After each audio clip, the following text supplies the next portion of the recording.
Hello, humans. We're going to talk about Yìjīng divination for the Book of Changes. There are various ways to do it.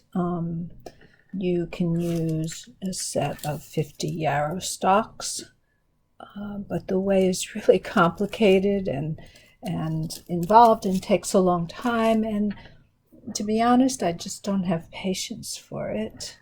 There's another method using dice, which I will talk about, but not at the moment. Today I'm going to talk about using coin divination.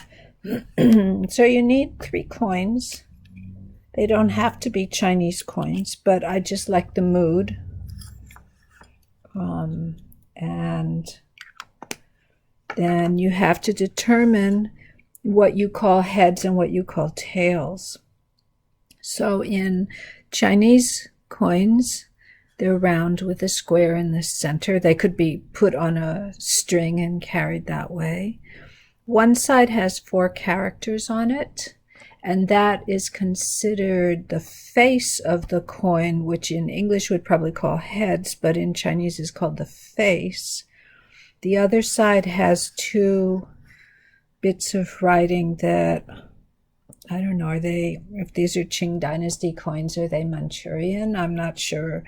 But you can see then that would be the tails. So in Chinese thought, then, I don't know if you can see this very well, then the face is considered to be yin because the front of the body is yin compared to the back. And so the face or heads is generally considered to be yin, although there's some variation in this. The tail, which is the side with the 2 markings on it, is, since the back is yang, the tail is yang. And so there's a way of throwing the coins where you add up the numbers, and so the face is worth 2, which is a yin number, an even number, and the tail is worth 3, which is an odd number, a yang number. So that's what it says up in the top place. And then you add them up, and the result is 9, 8, 7, or 6. It's just too complicated. Really, the easier way of doing this is, of course, if you have 3 faces, then that's going to be a, maximum yin. And maximum yin means that it's going to soon change into its opposite yang. So that's considered a changing line. The yin changing line is like that, with 2 parts and an X in between. If you've got 3 tails, the tail is on the back, which is yang, so that's 3 yang coins, and then the result is going to be a yang line, but since it's maximum, it's a yang changing line. So that's the symbol for that. If you have like 2 of one, excuse me, and 1 of the other, then it goes with whatever the one thing is, not the 2 things. So this one has 1 face, which would be 1 yin line, and it's not ready to change because it's only got 1, so it takes time before it'll reach its maximum and change. On the other hand, if you have 2 faces and 1 tail, that would be a yang line because, it's one, the tails are yang, it's like the one that rules it, and that 1 yang line isn't going to change anytime soon. So those are the 4 types of lines.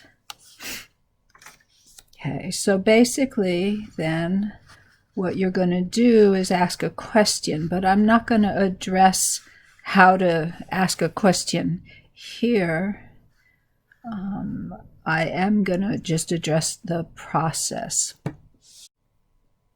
Okay, I'm going to throw a hexagram now. So you take the coins, you shake them up, and you toss them.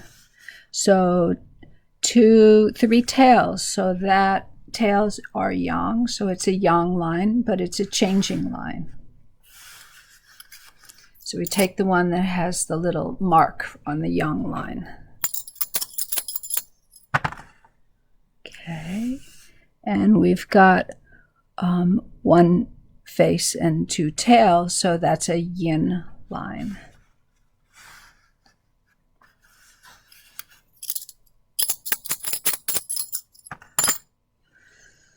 And again, now, or instead, we have 1 yang and 2 yin, so that's a yang unchanging line.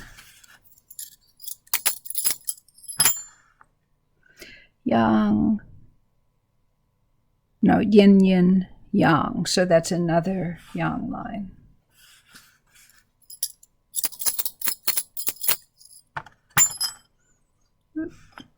So yang, I'm sorry, I keep doing this backwards in front of the camera. Yin, yang, yang, so that's a yin line. Face is yin.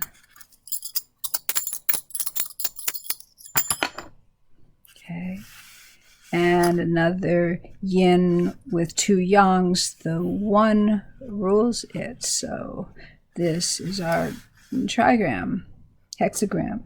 So I've got yang, yin, yang, which is li gua, fire, and the bottom line is changing. And then I've got yang, yin, yin, which is zhen gua, thunder.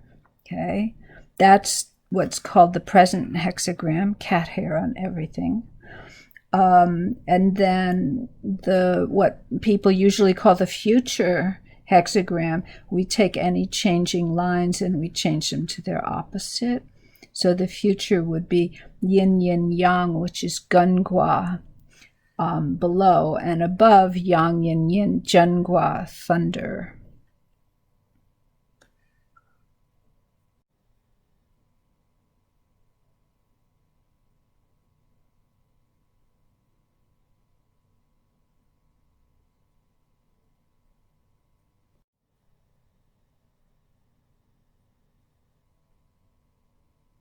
As I mentioned in the other video, there are different ways of doing the Yìjīng. If you're doing divination, there are different ways besides using the 3 coins, which is what I showed in the other video. Yeah, they're yarrow stalks. There's 50 of them. You can get these on like Etsy. You know, different people will make them. I made myself a bundle of them from mugwort. That's not the traditional herb, but actually in Bansagangmo, Li Shizhen says you could use mugwort stalks to make divination sticks. So there's that, but I'm just not patient enough for that method, which is very long and involved.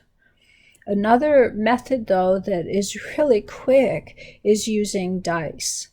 And what you need is 8-sided dice, because each number is going to represent 1 trigram.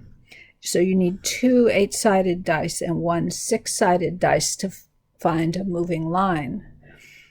I also have a set of dice that has the trigram names in Chinese, but probably a lot of you don't read Chinese, and maybe those are harder to find. So we're not going to use those right now. For these 8-sided dice, you can get them on Amazon. All you have to do is search for 8-sided dice. And of course, 6-sided dice are very common. When you do the Yìjīng with coins, you could have 0 changing lines. You could have 1 or 2 or 3 or all 6 even could sometimes be changing lines. With the dice method, though, you only get 1 changing line, and you always get 1 changing line. So, you know, the dice method is so quick, but on the other hand, you always have only 1 changing line, and depending on your point of view, you might like that or you might not like that. So that's just something to know, is that you're going to get a different type of answer doing it this way. So basically, you just take the dice and shake them and roll them. And so I have, since red is yang, we're going to make that the upper trigram. 1 dice equals 1 trigram. And since black is yin, we're going to make that the lower trigram. And then this says line 1 is changing. So generally with the dice method, the numbers represent the pre-heaven sequence of trigrams, which is a topic that I'm not addressing in this video. In the pre-heaven sequence, then you can see Qian is 1, Dui is 2, Li is 3, Zhen is 4, Shun 5, Kan is 6, Gun Gua is 7, and Kun Gua is 8. So since I have 7 on the bottom, that's gun, which is yin, yin, yang. So if we wanted to see what that looked like, yin, yin, yang. And then the lower line, the first line is the lower line, and that's a changing line. So actually we're going to move that this way. Then the top one is number 1, which is Qiangua. That's 3 yang lines, so it's kind of already there because I generally set it up to the 3 yang lines. So here, I know with the glare it's kind of hard to see those, but I don't really have good lighting. Anyway, there we have our hexagram, which is Gun Gua below and Qian Gua above, with the bottom line changing. When a yin line changes, it's going to turn into a yang line. And so now we have Li fire below as the so-called future, and Qian Gua remains above. So that's the dice method. It's simple, quick. I use it sometimes, but not lately. So those are a couple different methods. There are many other methods, but these are the ones that you most commonly come across: the sticks, the coins, and the dice. So that's how you get a hexagram for the Yìjīng.